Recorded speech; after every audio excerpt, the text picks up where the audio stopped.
بادشاہ نے کہا کہ میں نے خواب دیکھا ہے، دیکھتا کیا ہوں کہ 7 موٹی گائیں ہیں جن کو 7 دبلی گائیں کھا رہی ہیں، اور 7 خوشے سبز ہیں اور 7 خشک۔ اے درباریو، اگر تم خوابوں کی تعبیر دے سکتے ہو تو مجھے میرے خواب کی تعبیر بتاؤ۔ انہوں نے کہا، یہ خواب تو پریشان خیالی سے ہیں اور ہمیں ایسے خوابوں کی تعبیر نہیں آتی۔ اور وہ شخص جو دونوں قیدیوں میں سے رہائی پا گیا تھا اور جسے مدت کے بعد وہ بات یاد آ گئی، بول اٹھا کہ میں آپ کو اس کی تعبیر لا بتاتا ہوں، مجھے قید خانے جانے کی اجازت دیجیے۔ غرض وہ یوسف کے پاس آیا اور کہنے لگا، یوسف، اے بڑے سچے یوسف، ہمیں اس خواب کی تعبیر بتائیے کہ 7 موٹی گایوں کو 7 دبلی گائیں کھا رہی ہیں، اور 7 خوشے سبز ہیں اور 7 سوکھے، تاکہ میں لوگوں کے پاس واپس جا کر تعبیر بتاؤں۔ عجب نہیں کہ وہ تمہاری قدر جانے۔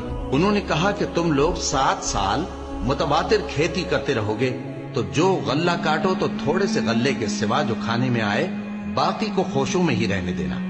پھر اس کے بعد خشک سالی کے 7 سخت سال آئیں گے کہ جو غلہ تم نے جمع کر رکھا ہوگا وہ سب کو کھا جائیں گے، صرف وہی تھوڑا سا رہ جائے گا جو تم احتیاط سے رکھ چھوڑو گے۔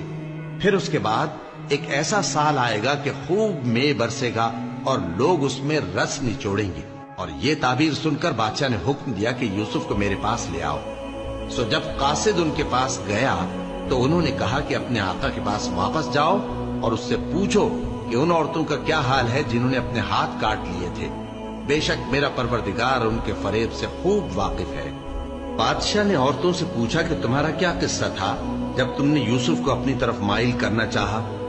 سب بول اٹھیں کہ اللہ پاک ہے، ہم نے اس میں کوئی برائی معلوم نہیں کی۔ عزیز کی بیوی نے کہا، اب سچی بات تو ظاہر ہو ہی گئی ہے، اصل یہ ہے کہ میں نے اس کو اپنی طرف مائل کرنا چاہا تھا اور وہ بے شک سچا ہے۔ یوسف نے کہا کہ میں نے یہ بات اس لیے پوچھی ہے کہ عزیز کو یقین ہو جائے کہ میں نے اس کی پیٹھ پیچھے اس کی امانت میں خیانت نہیں